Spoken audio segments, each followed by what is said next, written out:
Hey everyone, I hope you're doing well and staying safe during this time. If you're new here, welcome to the channel. Like I said, thank you so much for checking me out. If you haven't done so, please make sure to hit that subscribe button just right below the video. Cool, thank you so much. I really do appreciate it. And if you're returning, welcome back. Thanks again for your support. I truly do appreciate having you here. I want to start off by just playing this video, jumping right into it. I'm going to pause it once in a while to make a comment here or there, but overall, the video really speaks for itself, and I think you guys are going to learn a lot from this. So let's listen up. Gottfried, why not use Ripple's technology to do that? What a great question right off the bat. Props to her. Because, well, yeah, we'll have to see. I think what we are seeing... I like how he says we'll have to see. We had a long discussion about blockchain versus API. What we could see is the API technology, which is at the heart of what we do with GPI, is here today, and banks are able to integrate it. Blockchain, we think, is further out. We've run a large proof of concept with blockchain to several proof of concepts, I should say. One of them to put it inside the reconciliation between banks, nostro vostro, the account reconciliation between banks. So a couple quick things. First, he says nostro vostro, which is a specific problem Ripple's been targeting at. He says that we've been testing this, but we still think it's a ways out. This clip was taken back in 2019 timeframe, so it's fair to say that we are likely at a point that Swift could be heavily looking to implement a digital asset, as he describes, that solves the problems that XRP does. We had 40 banks participate in that. It was the largest hyperledger implementation outside IBM, really big. 500 bilateral relationships on the blockchain, 500 individual blockchains being run. When we evaluated it with banks, they said, yeah, it works as a proof of concept, but it's not clear to us that it's that much better than what we have today, given the migration cost. And a lot of it is about the banks themselves who have to migrate and be interoperating with that new platform. We find that for them it's much easier to integrate with APIs and what we're now offering them with GPI than it is with blockchain. So that has been our experience so far, and our 10,000 banks worldwide play a big role in that one. They have. So first of all, just to put this out there before Brad Garlinghouse talks, it certainly sounds like to me, just based off of what the Swift CEO is saying, blockchain for sure is coming in the future. It's just a matter of time of getting everyone on board. And just based off what he said, before Brad Garlinghouse could even chime in, I mean, that was a very bullish statement by him. And just know this was taken back in 2018, 2019, when a lot of the stuff around blockchain technology and cryptocurrency was seen as a lot more risky and a lot more speculative as it is now. Today it seems like a surefire thing that blockchain will become a significant part of our financial system, and I think it's safe to say that Swift is going to be a big player in the blockchain field. To be ready for that technology. Brad, do you want to respond as to why that might not be the case? Well, I think, you know, the Swift model, we can talk about open APIs, we can talk about open networks, but it isn't. I mean, Swift is it's a Swift controlled API, and even, you know, I'm complimentary of what GPI has represented in terms of accelerating what has been, you know, a relatively slow process. GPI, I think, is a big step forward, but it's still there's a central database where you're querying a transaction status, and so that's a central operator.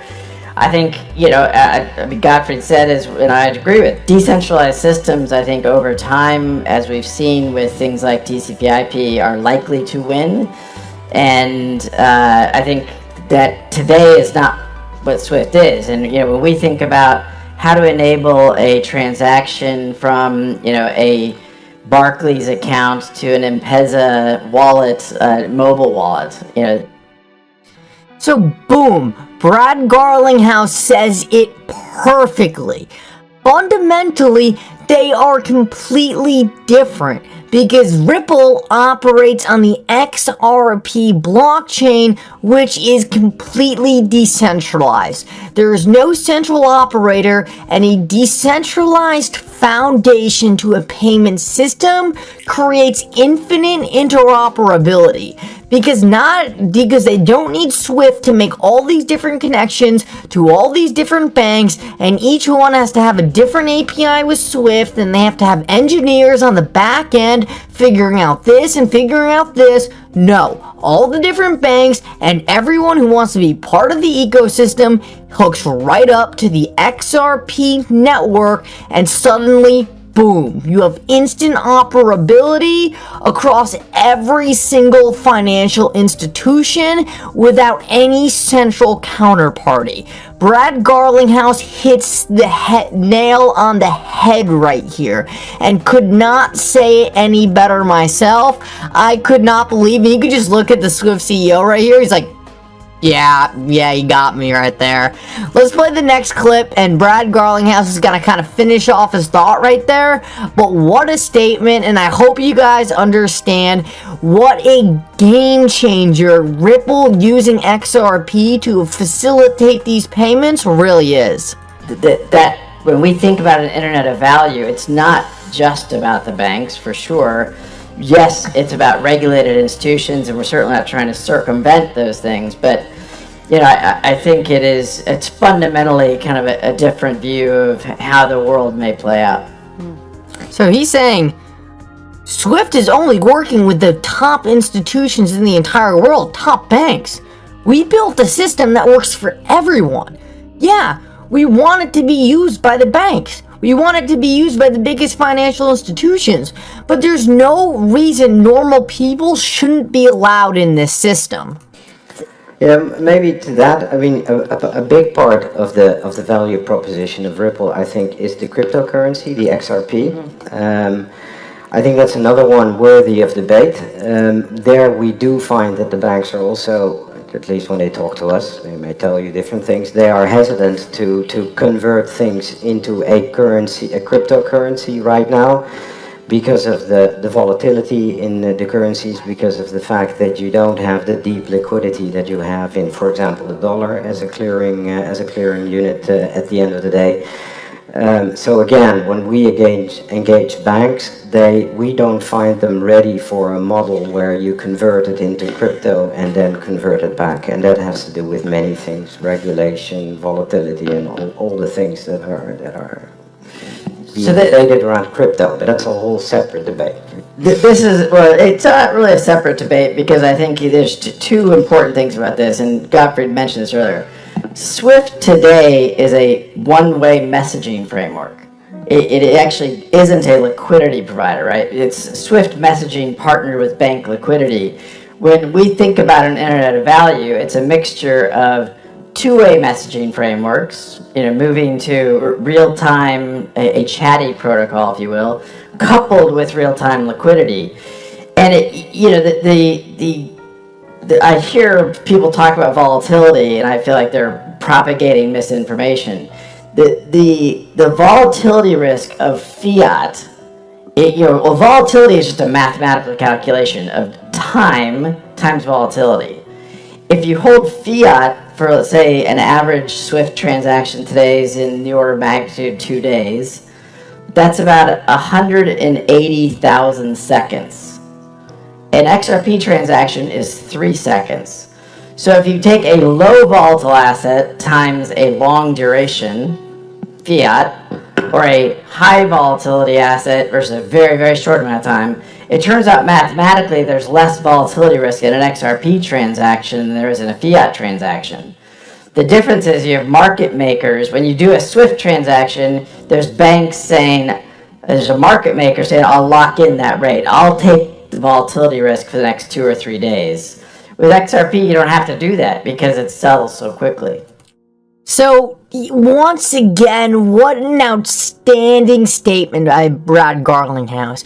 He points out the obvious problem with what the Swift guy says. He says, oh, I don't know if you need a cryptocurrency. Why do you really need XRP? And Brad Garlinghouse says, because it allows our system to do something that yours could never do. You don't settle any payments. You send a message, and then some bank on the back end takes 2 or 3 days to get the money there, and there's all this counterparty risk because the money's moving slowly, volatility's going up in each currency, you have different banks then lending out the money on top of that, and suddenly no one even can keep track of where the money is. At the end of the day, it's just a messaging system.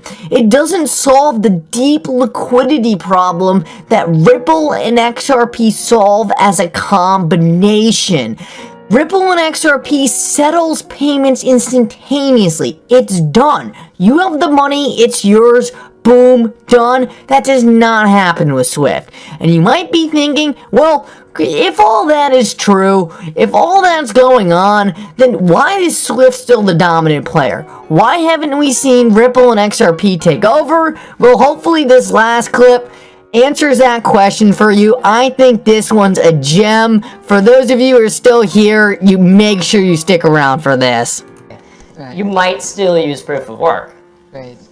But invite Ryan and Desiree. I don't know if you would like to comment on this as well. But Ryan, go ahead. Proof of work doesn't work. And this guy works at Ripple. Proof of work doesn't work. Ryan, proof of work. Let me tell you. Proof of work doesn't work. Let him finish, please. And in the early days of Bitcoin, there was a whole group of developers that broke off to create other assets, XRP being one of them, that doesn't use mining, that's cheaper from an energy perspective than Visa, and already scales to 1,500 transactions a second. A lot of these problems have already been solved. The challenge for adoption comes back to policy. The policy uncertainty around some of the assets has limited adoption, particularly here in the US. And I'm speaking from Ripple and XRP because we use that asset because it's a half a cent per payment. It's basically free. It scales and it's efficient. It's 1,500 transactions a second at nearly no energy burn. So we're at a point today where there are real solutions to all of these challenges that already exist. Policies become the challenge. And we heard on the first panel that around centralization on China, and it's going to be a hard pill for Peter to swallow. But 80% of the mining power for Bitcoin is controlled by 6 mining pools, 5 of which are in China. Today, the policy certainty in the US exists for Bitcoin and Ethereum, despite the fact those are China-controlled platforms. So activity goes to those platforms. What we need to do from a policy perspective in the US is look at the places where there are uncertainty. And one place, I'm speaking directly for me here, is XRP, where it looks like Bitcoin, it's decentralized, it's open source, we have 7% of the validation power on that, rather small in there. Grouping are giving clarity to those ones that are very similar to Bitcoin and Ethereum, that have the same characteristics and should be classified the same way. And then we're creating a level playing field across all the cryptos. I'm not anti-Bitcoin or anti-Ethereum by any means. I think there's a lot of great potential and breakthrough there. But we need to have a level playing field so the market can pick which ones they want to use and not be, as today they are, hindered by regulatory uncertainty. Isn't it crazy that this came out in 2018, 2019, and they are still talking about the issues we have in the market today? It's an embarrassment to the United States. I'm your guy. I will keep you posted. I'm your advocate. I'll be back on a daily basis, usually multiple times per day, with these videos to keep you updated with everything going on. So, I hope you enjoyed the video. If you haven't done so, make sure to hit that subscribe button. Feel free to share any of my videos with your friends, family, social media, or anybody who may care to listen. Thanks so much for your continued support. I'm always here for you. I want to help you through this time. So thank you so much for continuing to choose me. Enjoy your day, stay safe, and I'll catch you again probably in a couple hours. Thanks, everybody. See you later.